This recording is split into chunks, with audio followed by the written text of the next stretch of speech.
On the edge of the Indian Ocean once lived warrior tribes who waged wars against each other. Their reputation as a fierce and strong people crossed oceans, and centuries back they were prized by Europeans who traded precious metals for slaves. Exploring sites of history, culture, and natural beauty, I am on a quest for treasures. Treasures which tell the story of the people whose heritage are under threat. I am Linda Black, your heritage hunter.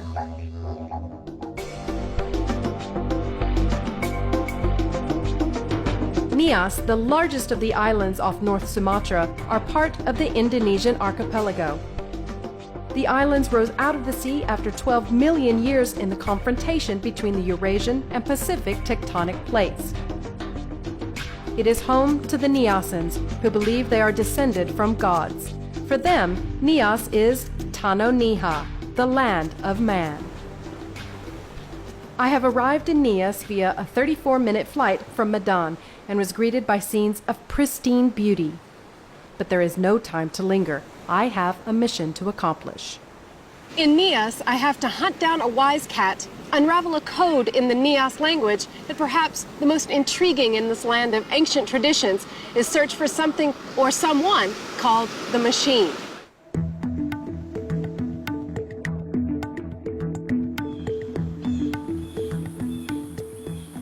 The main occupation of the Niasan warriors today is farming, but they still live in the same villages which were built like fortresses to repel enemy attacks. Perched at a height of some 270 meters above sea level is the village of Bawah Matuluo. My search for the treasures of Nias begins right here, up these stone steps.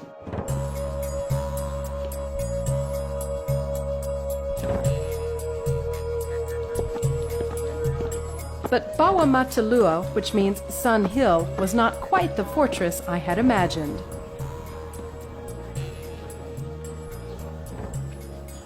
There are no traces of the sharp bamboo stakes which used to line its perimeters, stakes sharp enough to impale invaders. There was, instead, more evidence of the Niasans' lives as farmers who also plant cash crops. Now this is patchouli. And when it's green, it really doesn't have much of an aroma. This lot here is being dried. Later on, it'll be smoked, and then the essence will be drawn from it, and that's where the aroma comes from. But I need to push on for clues to my treasures. Excuse me, do you know anything about a hidden secret code in the language? Gotta keep looking. But I hit a 2-meter stone wall instead, right smack in the middle of the street.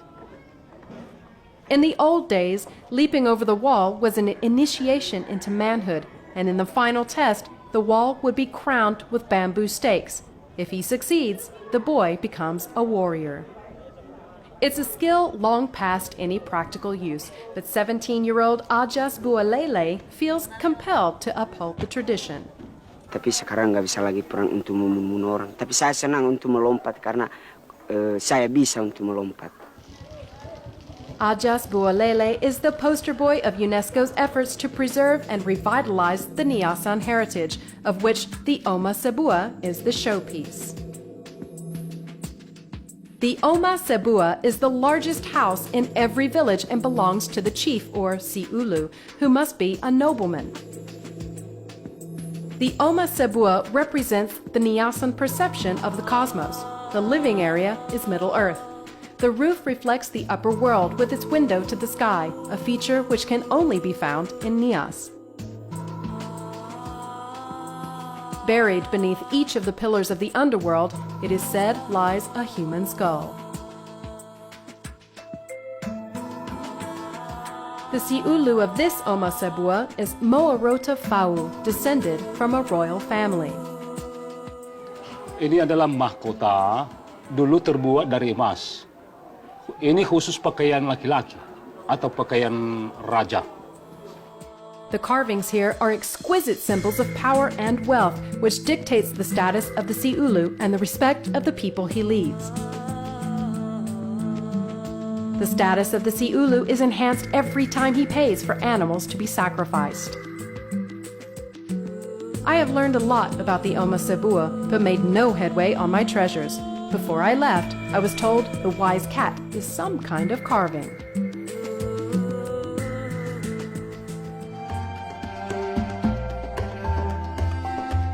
At the Museum Pustaka, Deputy Director Natalui Duha introduces me to warrior couture. The museum carries only one-off pieces. This headdress is made from the head of a hornbill, considered the biggest and strongest bird in Niasan war culture and a mark of nobility. The crocodile seems to be the preferred motif of discerning warriors for good reason. The user of the shield is like a crocodile, is very powerful. Wow, there's lots of animals in Niasan culture. Yes, that's animal. Let me show you another stuff. Still no cat. A clutch of animal teeth wraps around the hilt of knives. This one is crafted from fossilized shark's teeth. But for me, it's time to get back to the quest for the cat.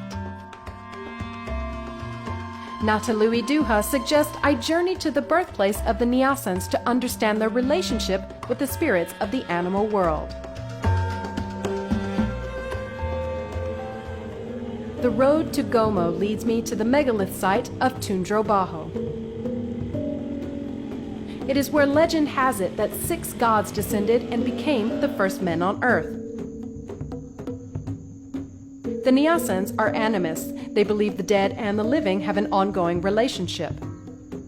These megaliths honor the spirits of their ancestors and the mythical creatures which inhabit their world. I'm looking for my wise cat, but everywhere I look, I am confronted by Nagas, serpent deities from Hindu and Buddhist mythology.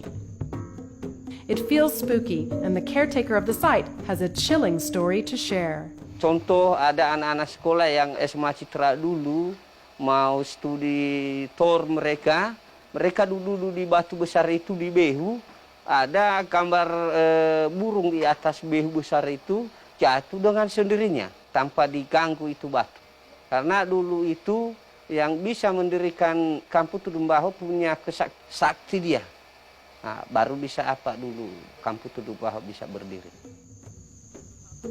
The site has been in Mr. Tela Umbanwa's family for 14 generations and is in desperate need of restoration. Kalau Behu yang besar itu tidak bisa dipulihkan atau dibagusi lagi dengan tenaga manusia, hanya dengan tenaga kontrolnya itu.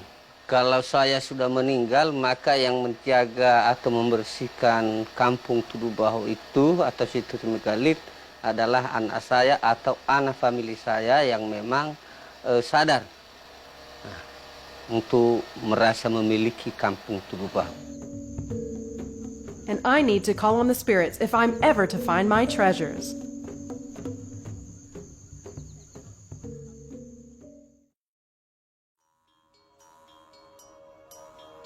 In the villages of the south, the Niasans still call on the spirits of their ancestors in their ceremonies. I am heading to the village of Onahondro, where word has it that a ceremony called the Famadaya Harimau is to take place. This has been a tricky journey so far, but I feel the presence of the wise cat drawing me closer to the Niasan ceremonies.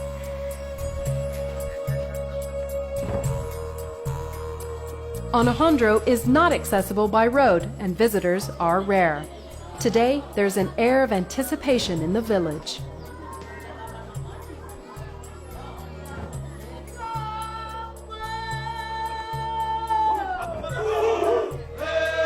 What greets me is the Moga Ele, a welcome ceremony. Yahovu is a greeting of friendship.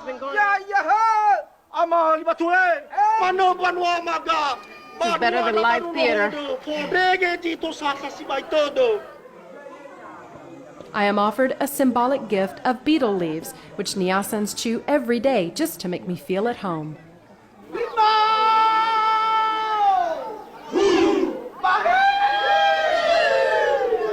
What is this? This looks like what I might have been searching for this whole time.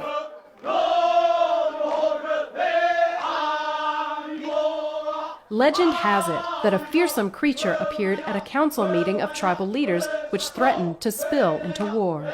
It commanded the leaders to work out their differences peacefully or face the wrath of the spirits. Since then, the wise cat has come to symbolize blessings for a successful conflict resolution. My wise cat is not exactly a cat. It's got features from perhaps several different animals, but this is the representation. Cat found. One treasure crossed off. What's next? Lunch. Alejandro's welcome extended to a meal at the Oma Sebua, and I learned how parents take on the names of their children. Ama Veronica. Ama Veronica. Ama, Ina. I'm Ina, so it'd be Ina Ewan would be mine. Yeah. Ah, it's lovely. I like that. I feel very important to have so many names. Lunch was the hearty fare of warriors.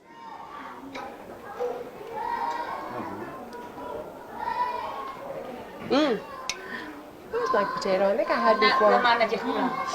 Masih ada si mau gulo. Masih dalam labu.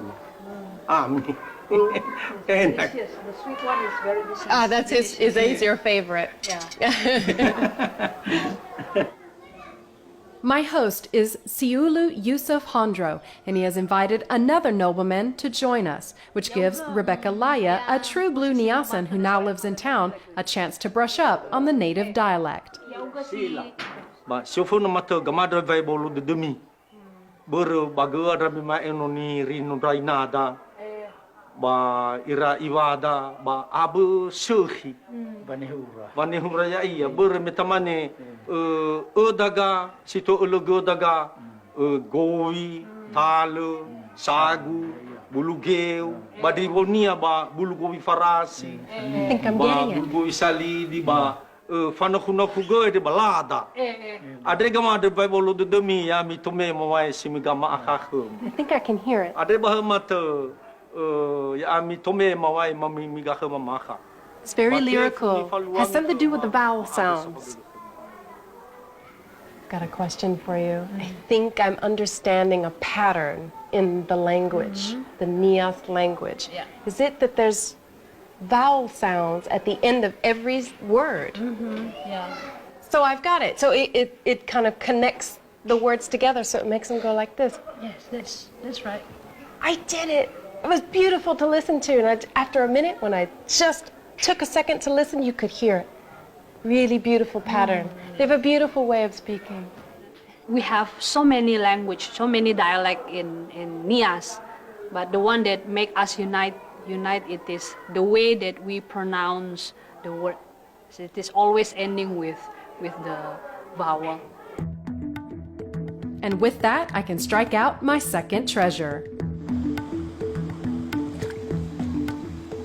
In the rice fields, it's the women who plant the paddy, and it is a ritual to wash off the morning's toils before they return to the village. I have come to Hilanawalu Fau to explore the waterfalls around the village, which are part of the river trail. Hopefully, it will lead to a clue on the final treasure, the machine. Maybe, just maybe, it's a huge water gusher of a waterfall.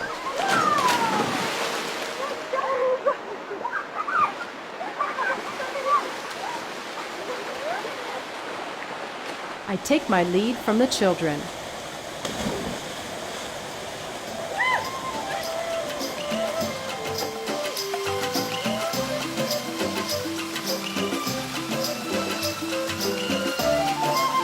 This is clearly not my last treasure, but I can't say that I'm disappointed.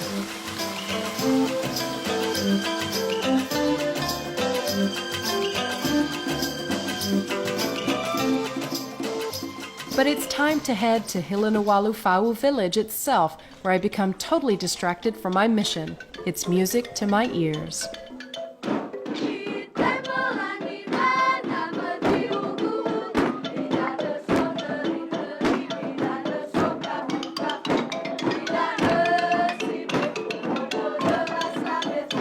UNESCO supports a program to teach the young children Niasan song and dance.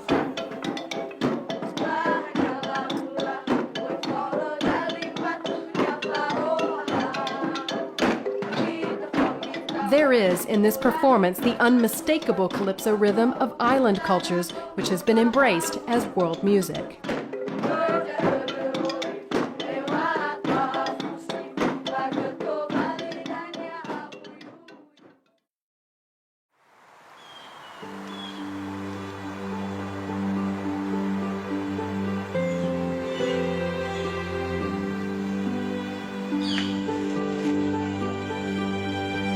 Hilinawalu Fa'u is a village attempting to overcome economic poverty while preserving the Niasan way of life. The global economy has arrived in the village, and they have to learn to harness its power. Yoga Wardana has traveled all the way from the Indonesian capital, Jakarta, to address just this issue. He has been working with the village leaders for 2 years, and he is worried. Well, actually, they're already drifting from their original culture. So they need to revitalize their own culture. Used to be, this is their religion, but we need to replace that. We need to replace that with economic. Christianity has replaced the animist beliefs of the Niasan, but hasn't quite succeeded in supplanting its practices. Only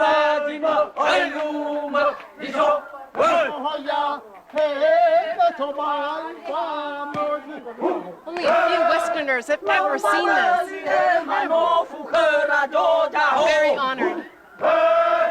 So the villagers of Hilinawalu Fa'u can still invoke the warrior spirit of their ancestors in the Maluwaya, the war ceremony. Pigs must be sacrificed, and the more the better. In good times, 10 or more at one go. But these days, even one is a rarity. These warriors are out of practice, and I could hear they had missed their mark the first time around. This was not a clean kill. In the old days, the Maluwaya featured a cast of hundreds, but it's been downsized along with the pigs.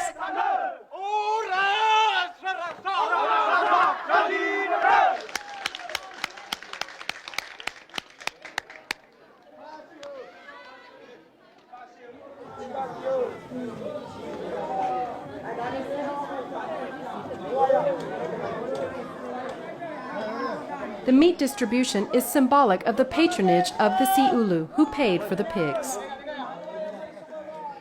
In this village of 1,000, the 2 pigs had to go a long way, especially when choice parts had to be put aside for the traditional feasting. The setting was perfect outside the Omasebua, and I was the guest of honor of the Si'ulu. And now the feast. What a spread. Now, I've just been given this very special piece. This is, it's pig's blood with rice and salt and bits of the meat, and it's been stuffed into, it looks like the kidney, actually. Oh, it's delicious. Delicious. Is this the special food? Yeah. What's so special about it? Banyak lagi yang lain, tapi karena bahannya sekarang udah langka, nggak ada lagi. Because the ingredients now is so difficult to find in the market, so they are not make it anymore. Really? Yeah, So just only sometimes. for the special occasion. Yeah. When was the last time that you had it? Terakhir dihidangkan seperti ini dan saya makan dari tahun 50 ke sampai ke 60. In 1950, that kind of That food. kind, this kind. So this is very special. 1950, you said? Yeah. Goodness. Do you like it? Yeah. Do you miss it for so long?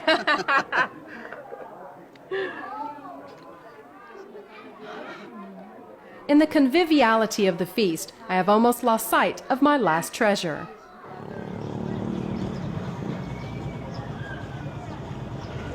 Teluk Dalam is the port town of South Nias. Nias, remote and far from the seat of government, is one of the poorest regions in Indonesia. The town is just a stopover for visitors who arrive by sea and head out to Sorake Beach, just 30 minutes away.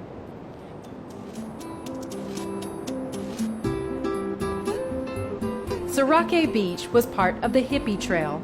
Then, in 1975, a couple of surfer dudes discovered waves which rivaled that of Hawaii. Maybe the machine is a legendary surfer.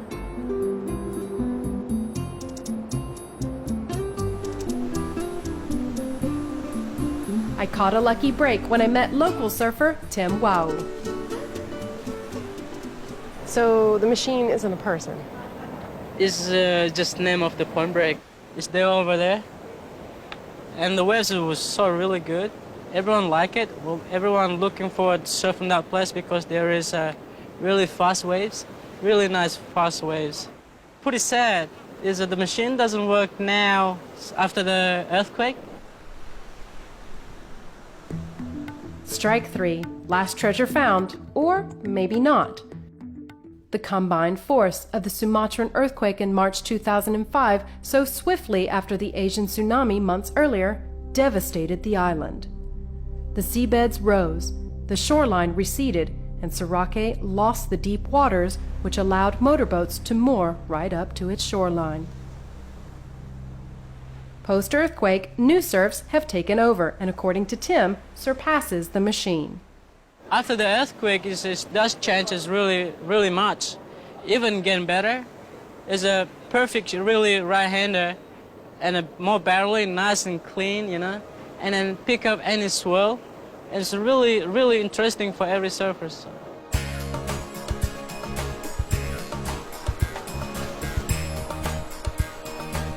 In the aftermath of nature's fury, Nias is starting to pick itself up. Nias has a lot going for it. Sun, world-class surfing, and natural beauty. And its crowning jewel is the Niasan heritage, which seems to have faded. But with a few good breaks, it just might regain its luster.